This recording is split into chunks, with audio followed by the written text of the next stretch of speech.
Hello. Hi, everyone. Hello. Hope you're all well. Good to see you. Start out with a few announcements today. I don't know if any of you caught the Secretary's speech at George Mason University, but as a preview to his trip to Africa, in which he leaves today. Today, Secretary Tillerson announced $533 million in additional humanitarian assistance for the people of Ethiopia, Somalia, South Sudan, and Nigeria, as well as countries in the Lake Chad region, where millions of people are facing life-threatening food insecurity and malnutrition as a result of ongoing conflict and prolonged drought. With the new funding, the United States is providing life-saving assistance, including emergency food and health care. The United States is the single largest donor of humanitarian assistance for these crises. We encourage others to increase their share of funding to meet the growing urgent needs. And as the Secretary underscored in his remarks earlier today, there is an effort to overall break the cycle, meaning providing opportunities for all people in the African continent, both humanitarian and also enabling them to engage economically and our work with governments there. Secondly, the Secretary yesterday had a really terrific meeting with the Estonians, the Latvians, and the Lithuanians. So you're from Lithuania, right? Latvia, pardon me. Okay. Well, your folks were there as well, and we were certainly happy to host them here at the State Department. I'd like to provide you with a readout from that meeting. Secretary Tillerson engaged in his counterparts from Estonia, Latvia, and Lithuania in a productive discussion Monday. The four NATO allies agreed to deepen their cooperation to combat Russia's disinformation efforts and malicious cyber activity. They discussed strategies to address the threat Russia poses to European security and Russia's lack of respect for the sovereignty and territorial integrity of its neighbors. They also made preparations for the Baltic summit that President Trump will host in Washington in April, as well as the NATO summit later this year in July. In addition to that, I'd like to turn to Iran right now, where we are saddened to hear that yet another prisoner of conscience has passed away while in custody. It's being reported that Mohammed Raji, a member of the Donabadi Dervish community, passed away while being interrogated in custody in Iran.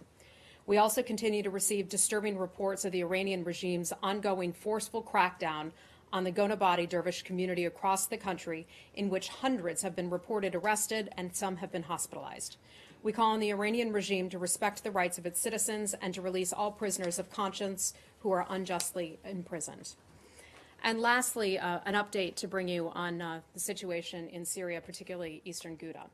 Brutal airstrikes by Russia and the regime continue, especially in eastern Ghouta, despite the unanimous UN Security Council vote on February 24th to demand an immediate cessation of hostilities throughout Syria. The strikes on eastern Ghouta in recent days have demonstrated the farcical nature of Russia's proposed humanitarian corridor. Russia is clearly attempting to feign implementation of UNSCR 2401, while showing complete disregard for the ongoing humanitarian disaster that still unfolds. There has been no meaningful pause in the slaughter in eastern Ghouta. Bombs and artillery are still falling on civilians and medical facilities in the Damascus suburbs.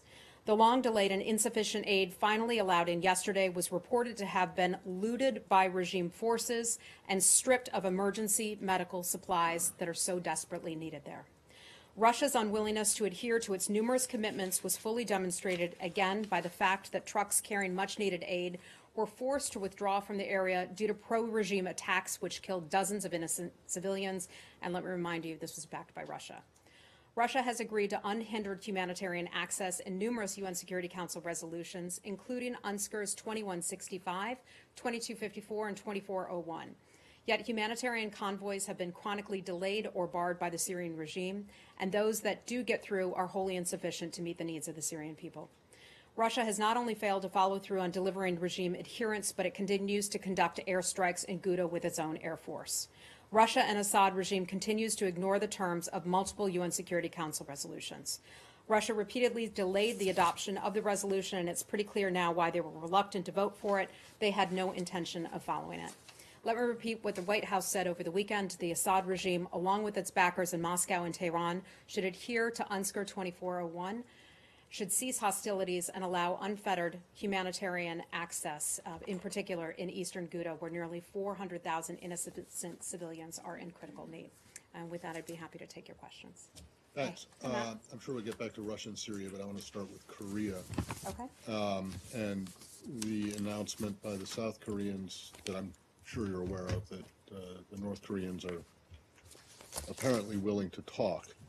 I know the White House has kind of taken a lead on this. I'm just wondering what the State Department's role in any such talks will be. Are you involved, or is this something that has bypassed this building? Sure. So first I can say we are closely coordinated with the Republic of Korea on efforts, conversations, and everyday activities that affect our country and theirs as significant allies. The State Department has been speaking with the White House about the proposed upcoming meeting later this week. We've been in constant communication with the White House on this. In terms of the meeting with South Korea and also with the DPRK, we don't have a play-by-play of that just yet. We will wait for the Republic of Korea to come to Washington and to be able to brief us on those meetings. As you can well imagine, any phone call that takes place from Pyongyang to Washington, D.C. would have a lot of ears listening to that. So we prefer to have those conversations in person in a secure environment. We look forward to meeting with our South Korean allies when they do come to Washington to get a full brief on that conversation. Right, so you're saying that you're not interested, or the administration's not interested in a telephonic conversation? It was any conversation that you would have with the North Koreans would have to be done in person? No, Matt, you completely misunderstood what I Okay, said. all right. What I said was... Did anyone else misunderstand that? What I said was, as you were asking about our conversations Right. coming out of this meeting, and our understanding is that the South Koreans are still in North Korea at this point. We aren't I going to see what get you a readout of Okay. that meeting Gotcha. from the South Koreans while they are in Pyongyang. We look forward to having them come to Washington where Gotcha. they can fully brief us Okay. in person, in a secure environment, on all the details of that meeting. Okay, sorry, I did misunderstand that. Well, the secretary, as you mentioned, is going to be leaving and will be in Africa. So clearly he wouldn't be able to be involved in such a conversation unless it was by secure video or something like that. Is he planning to be? Well, as we determine who will be coming to the United States from the Republic of Korea, I think the White House will then assemble a list of people who would be appropriate to invite. Obviously, if the secretary were here in Washington, I think that would be at the top of the president's list. However, the secretary will be in Africa at this point. As you all know, there's a lot of protocol that's involved in putting together these meetings. Officials oftentimes like to be matched. The certain numbers of people from the United States, from South Korea, is typically matched. So we'll look for the White House for an actual invitation list and to learn more about who will be attending that Well, meeting. one person who would be an obvious choice would be the special representative or special envoy for North Korea. How is and you don't have one at the moment, that's vacant, how is the search for his replacement going? And is it possible that person could be selected in time for whatever? Matt, you well meetings know happen? that we have plenty of experts in this building, led by Susan Thornton, led by Mark Napper, led by our other colleagues, Mark Lambert, who is an expert on North Korea. We have plenty of people who are more than qualified to have these types of conversations with the White House and also the Republic of Korea, our ally. So when the White House decides to determine who will be invited to this meeting and who will be represented on the South Korean side, we will look forward to providing our best complement of people to address that. You know that there is a person, a currently serving senior diplomat, who used to do this job. And I don't know if he would do it again, but he's currently the ambassador in Thailand. Is there any thought given to him? Matt, if you want to join our White House PPO team and help find people to join this administration and the State Department, you He's sound already like you in the know a lot about that. So I can certainly put forward your name. Okay. For the envoy position? I could put forward your name for the envoy position, or if you want to come work for the State Department in recruiting. Go ahead. Hi, Michelle. What is the State Department's take on the language that came from North Korea on this subject via South Korea? They actually used the word denuclearization, talking about if security could be assured and if the threat was removed to North Korea. So what's your assessment of that language that's coming out? I think what we're going to do, we're not going to parse that language. There were obviously meetings that just took place in Pyongyang. We will sit down with the Koreans. We'll have a conversation about what next steps we want to take. I mean, I certainly think that this is a step in the right direction. The president addressed this a short while ago. Many people didn't think that this day would come where we would be at this point. The president tweeted about this earlier today when the president said that possible progress is being made in talks with North Korea. For the first time in many years, a serious effort is being made by all parties concerned. The president was realistic, but also recognizing that we are at, I think, what is a fairly good point when we are having conversations with our allies about the next steps. But I'm not going to characterize everything that North Korea said. Okay, but just a few weeks ago, you were characterizing the fact that South Korea and North Korea were starting to talk, and you expressed skepticism on the part of the State Department. Well, and I think the president did too in his tweet earlier today, where we have obviously recognized that talks have not gone as well as we would have liked them in the past, where North Korea has pulled back on promises that it has made in the past. So that's why I say I think the president is appropriately realistic in this. But I don't want to box in the White House, the State Department, or any other government entity of ours in going into these conversations. We want the United States and South Korea to be able to have full conversations about the next steps. The State Department, it seems like on virtually everything to do with North Korea and a number of other matters, it's always a referral to the White House where it's quoting the president's tweet, or the secretary himself says you're going to have to ask the White House about that. I mean, why is there Michelle, I disagree with that assertion completely.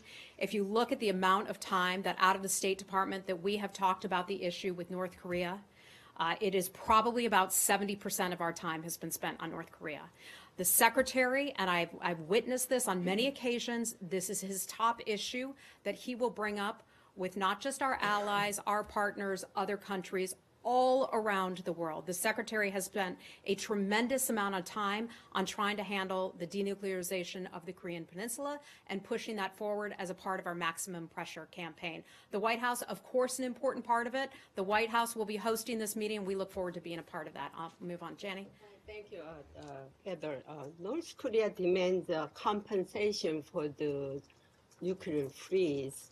Will the United States compensation for that? Or I'm not familiar with that, but no, I can't imagine that we would be. but the US I don't have anything for you on that. Okay, Okay. the other one. No, let me get to somebody else because we're One more, stick to one North more, Korea, and please. then I'm going to go to another issue. Sir, do you have a question about North Korea? No. Okay. Okay, go right ahead. Yes. The DPRK just said that it will freeze all the weapon testings before the summit next month. So I'm just wondering that is the South Korean officials have just contacted the U.S. side to say that probably we could consider freeze the military drill that is just scheduled this month. Is there any contact, or they just said something about that to the U.S.? I can tell you that our principle and our policy of denuclearization and working toward the denuclearization of the Korean Peninsula has not changed. It's something that we share with Japan, with South Korea, and many other countries in terms of getting in conversations about what will come out of our meeting with the Republic of Korea. I'm not going to get ahead of those conversations. Okay, let's let them play out. Lori, you want to talk about Iraq? How'd you guess? Well, sometimes you ask me other questions. It's about Iraq. The Iraqi budget that the parliament just passed drastically cut the share for the Kurdistan region.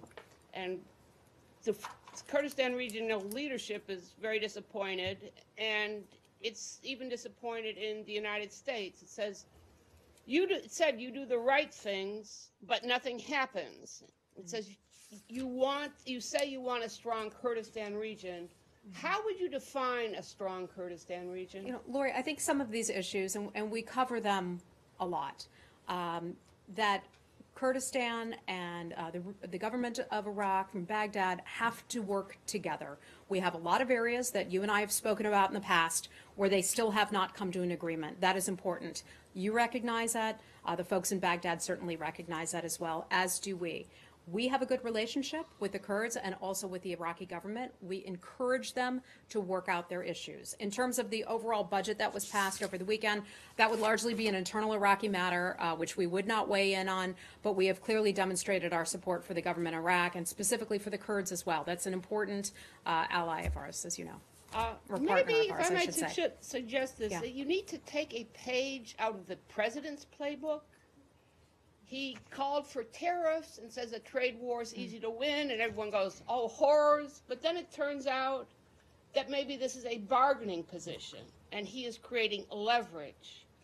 Maybe you need more leverage with Baghdad, because it seems that Baghdad is the one who is not ready to compromise with the Kurds. I think the Kurds and Baghdad both need to do more to get it to, to have these conversations and resolve some of these issues. You're not looking for ways to create more leverage? Look, we look for opportunities to have these conversations and help facilitate these conversations. I think our position is well known. Okay. Hey, Dave. Hi. The Polish press is reporting that Assistant Secretary Wes Mitchell has informed their government that they will have no meetings with the Prime Minister and the President of Poland until they have reformed their Holocaust law. Are you able to confirm this conversation took place? And if not, could you just generally characterize what the U.S. government's position is on Poland's recent Holocaust law? Certainly. We have very clearly, and we have one of our Polish friends in the back here, Marcin, great to see you as well, always. We have clearly articulated our concerns with that legislation. Statements from Secretary Tillerson, statements from me, information that we have put out from our European Bureau as well. We also had a video message that went out from our ambassador, Ambassador Jones, on this matter. The reports that allege any kind of a suspension in security cooperation or high-level dialogue, all of that is simply false. Poland is a close NATO ally. That will remain. That hasn't changed. That does not mean that we don't have disagreements about the legislation that has taken effect, and we have made our position on that very well known. We believe that being able to have full and honest conversations, we believe in being able to have the media report in a free manner, even in a way that countries may not agree with. That is important. That is how people learn from things of the past. And so we would encourage the government to, listen carefully to our positions that we have clearly stated. But on the specific issue of can the President of Poland meet the President of the United States before this I'm not aware of any meetings that are being discussed or scheduled at that time, but I can tell you there has been the NATO summit in July. Yeah. Oh, nothing's been announced on the NATO summit in July. A lot of things can happen certainly between now and then, but we are not going to abandon our security commitment to Poland. Poland is a close NATO ally. But I want to be clear that we have concerns about that legislation, and we have made our concerns very clear. Martin, go ahead. I understand that Yeah. the conversations are ongoing between Warsaw and Washington. As far as I know, yes, certainly, that our ambassador has been deeply engaged in this. I just spent quite a bit of time with our Assistant Secretary, Wes Mitchell, yesterday. We did not talk about the Poland matter. We were talking about our friends from Latvia and Estonia and Lithuania as well. But I can certainly go back and ask if I have anything new. I'd be happy to bring it to you. Okay. Is it possible that there were just suggestions from the U.S. side, from the State Department, that there may be a problem with such high diplomatic meetings? I'm not going to speculate, but I'll just tell you we've made our concerns clear, but our security posture as it pertains to our ally Poland is not changing. People are trying to find distance or space between our long-standing relationship, and there is no space there. So Okay. the Foreign Minister of Poland is welcome at the State Department. I have no meetings or no plans that I am able to announce at this time from this position. Okay. Sorry, Okay. you just said there is no distance or no space. Yeah. But there is. Well, on this this. matter, and we've made our disagreements or our disappointment with that legislation clear. When you talk to Wes Mitchell about, can you ask him what he thinks that he could have said that could have given the Poles the impression that they were being, I don't know, shunned, I or would be shunned by? will see what by I can President- find out. Vice No President? guarantees. Okay. Hi. Thank you. When we last gathered, the Venezuelan government had announced that it had moved its election back 1 month. Does that change the administration's calculus at all on its next steps on how to A, deal with the crisis, and B, deal with the government there? Look, just moving an election, which we don't consider to be a fully fair and democratic election, because we've seen the hand of the Maduro regime. We have seen the repeated elections that have had, where the regime has pushed people to vote a certain way, provided monetary encouragement to vote a certain way. Just pushing back the election doesn't make it any more free, doesn't make it any more fair. Our concerns still remain about the erosion of democracy in that country. Mm-hmm. And the refugee crisis ongoing there, was that something that the Secretary discussed when he was in the region last month? I would ask you to ask him that question because you were there. You were tagging along with him, but that is an issue that always comes up with many of the countries in the Western Hemisphere. It's an issue of concern between the United States and Colombia, as Colombia has seen more and more Venezuelans cross their border because they're in need of food and medical supplies. We've seen terrible stories about children who've been abandoned on the streets because their parents feel that they are not able to care for them or feed them. This is a tremendous concern of ours, the humanitarian situation. We're continuing to watch it, and we're engaging closely. And considering any other further assistance or anything to that government, Colombian government, to help with the Venezuelan crisis? I don't have anything specific to provide you with regard to Colombia right now. Okay? Hi. Yes. Is there any update on the security of the closure and Turkish police arrested 4 Iraqi nationals as after the closing the embassy, saying that was the security threat? Can you confirm what was that the security? So some of the security issues with particular to this investigation, I'm not going to be able to address. I'd have to refer you back to the Turkish government on that and their police forces. We did put out a security alert. As you all know, our embassy had been closed today for consular and visa visits. Tomorrow, our embassy will be fully open. I can refer you back to the security alert, but today our embassy was open but remained closed for the consular and visa services. And I just want to make sure that we thank the government of Turkey, the police, and also the security services for facilitating this investigation. Were these the same police and security services that detained your consulate staff? Yes, I suppose so. I suppose so. But you know what? If it helped thwart something that could have happened, we would certainly thank them for that. Okay, but you're not giving them a clean bill of health for everything, are you? I mean, really, do you have to parse everything? Something positive happened in our relationship where they provided assistance to a NATO ally. Okay. What would have been a concern, and they addressed a legitimate security issue. We are fully in right to be able to thank the Turkish officials for having done a job well done. Hi, how are you? Good, thank you. One question on Turkey and Afrin. Today, Turkish president once more stated that Turkey or Turkish-led forces are going to very soon will get in Afrin center. We are aware that American forces are not operating in Afrin, but do you have any position with regards to Turkish forces are planning to take over the city center in Afrin upcoming days? Sure. We have real concerns about that because of an escalation of violence. We have called for however long this has been going on, a month or so, for a de-escalation of violence. The more that we would see Turkish forces enter into Syria proper, deeper into Syria, the more that it stands to create a potential humanitarian crisis. We've also seen the reports of the Turks needing to set up IDP camps as a result of people possibly having to leave their homes. So I think this further underscores the importance of the UN Security Council resolution that calls for a nationwide ceasefire.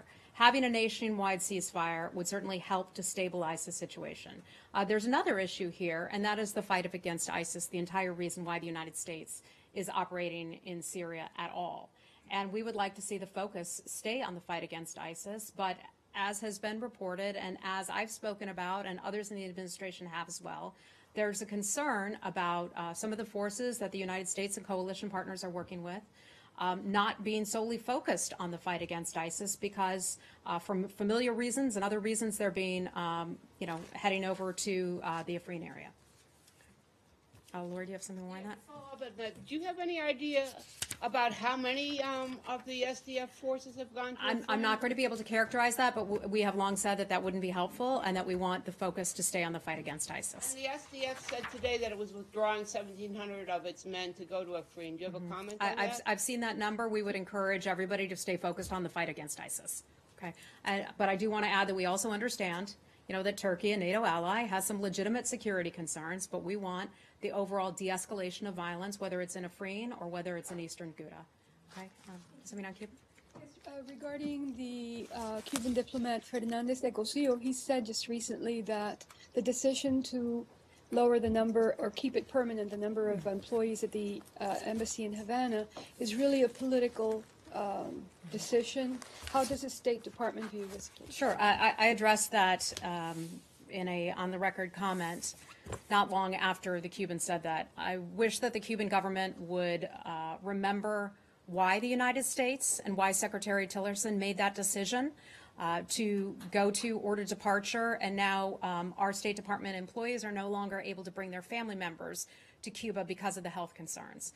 So I'd like to remind Cuba the entire reason why we went to that, because we could not ensure the safety and health of U.S. diplomats who are working in Cuba. So that remains a concern of ours. We still have an investigation that's underway. So I hope Cuba would focus instead on helping us with the investigation and be less concerned about claiming this is political. This is entirely about the health and the safety and the well-being of Americans. Okay.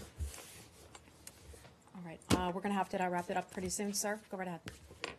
When President Trump beats Latvian President Vilnius next month, are they going to discuss the issue of rising internal tensions in Latvia over the new law which in effect eliminates all Russian language schools and all Russian language education? I'm not sure, sir. I know when Secretary Tillerson spoke with his counterpart yesterday, one of the big conversations was talking about the safety of that country and many other countries in the region, reaffirming our position on Article 5 NATO, and also having conversations about Russia's malign influence in elections around the world.